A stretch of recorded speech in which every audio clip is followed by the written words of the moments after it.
Hello, my name is Yang Qiu. I'm going to present you our work on predicting conversions in display advertising based on URL embeddings. It's a joint work with Nikolaos, Tziortziotis, Marcel Hui, and Professor Michalis, Vazirgiannis. So as for the context, our company, Jellyfish, helps advertisers running advertising campaigns and buying display opportunities through a procedure called real-time bidding. So to be more precise, the internet user visits a website which has available advertising placements. A request is sent to the market to say that the placement is available. Then interested buyers can bid on the placement, and the highest bid wins. The winner can put his ad on the placement. Our motivations is that we know accurate conversion rate estimation is essential to effectiveness of campaigns, because for users with high conversion probability, we need to bid higher and more to ensure that we grab the conversion attribution. We're aware that users' browsing history is rarely explored, but contains plenty of information. And the URL's cardinality is too high to let URL be used directly in the model. So inspired by natural language processing techniques, we aim to learn an embedding of URL in a self-supervised way and use it to improve performance of conversion rate prediction task. So our objectives are that given users' browsing history on DD, predict if user will convert or not to a specific advertiser on day D+1. So our proposed conversion prediction model architecture is as following. For the input, we have a sequence of URL ordered chronologically, and they are passed through a URL embedding layer, FR. Then we get the embedding vector of each of the URL. We then compress the sequence of URL embedding through a URL sequence embedding layer, FM, to a single vector. And this vector is passed through a dense layer, FC, with a sigmoid activation function. The output of the FC layer is our prediction of conversion probability. So compared with the true label with cross-entry loss, we can train the model. The model can be divided in two learning phases. The first is the URL embedding learning phase. So here we train FR layer via URL representation model, which we will explain later, using non-labeled user sequences. And for conversion prediction learning phase, we phrase the FR layer, we train FM and FC layer using labeled user sequences. So for details of FR layer, we map URL to its embedding vector, where an URL here is just a sequence of tokens, which we truncated to maximum 3 tokens. And there are two ways to represent the URL. The one is one-hot encoding, where we simply average the one-hot encoding vector of its tokens. And second is URL embedding. So given the token embedding vectors, we propose 3 ways to do URL embeddings. The first, either we selecting the embedding vectors of its first token, or by average all its token embedding vectors, or by concatenating all its token embedding vectors. So in both cases, we get the representation of URL by aggregating the representation of its tokens. So for the URL representation model, we borrowed the idea of a schemogram model with negative sampling. So the input of the model is a pair of URL.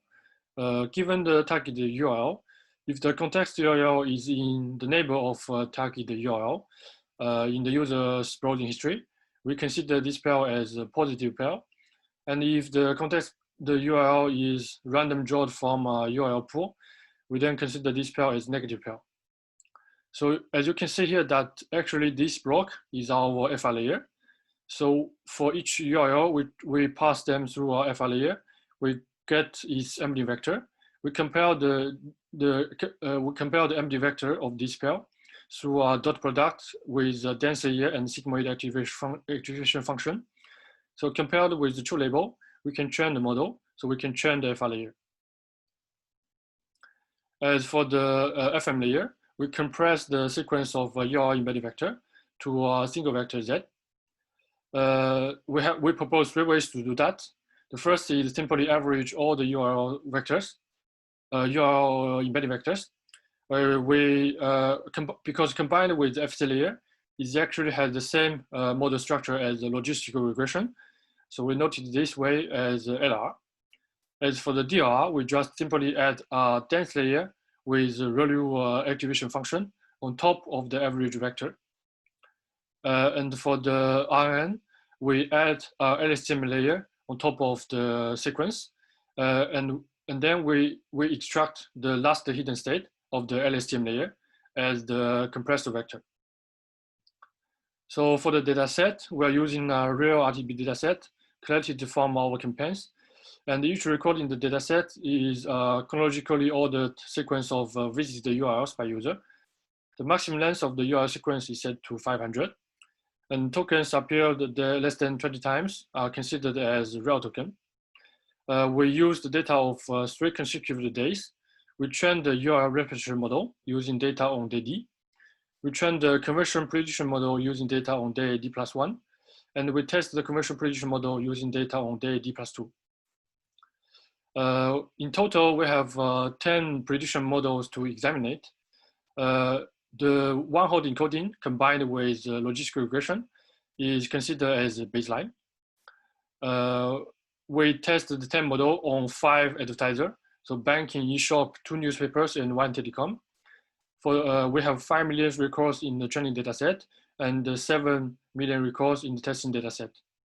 So as you see here, that for each advertiser, we have around thousands of positive records, and the rest are negative records. So we have an imbalanced data set here. As for the result, we present the URL embedding vector projected in 2D space using T-SNE algorithm. So we have 24 domains with their 30 closest neighbors in the figure. They share the same color. So actually you can see here that for each domain with his neighbors, they form somehow a cluster well separated from each other. And also that domains with similar category or connections are close each other in the embedding space. For example, here with the domain, for domain with number 19 and 10, they both talk about automobiles. As for the conversion prediction results, here each number is the AUC score for one of our method on one of the advertiser. So clearly you can see here that token average combined with RN outperform all the others method on each advertiser. Also here you can see that if we constrain the logistical regression method, the results of the 4 repetition method are actually quite similar. Here, for each advertiser, we compare the raw curve of the 10 prediction model. We see clearly that the RM method outperforms the DRR and outperforms the LR method. And this result is valid across advertiser. So in conclusion, all 3 proposed URL embedding model are able to learn high quality vector repetition that capture the URL relationships. The performance of the LR model is really invariant to the selection of the repetition model. And token average is the most adequate to capture the relationship between the URLs. And RN is the best within the DOR and LR model. So for the future direction of our work, we aim to add more baseline model results. And then we aim to examine the hyperparameters impact on the performance of our model. For example, we want to change the dimension of embedding vector.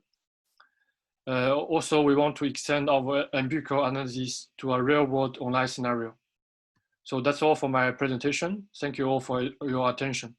If you have any questions, don't hesitate to contact us.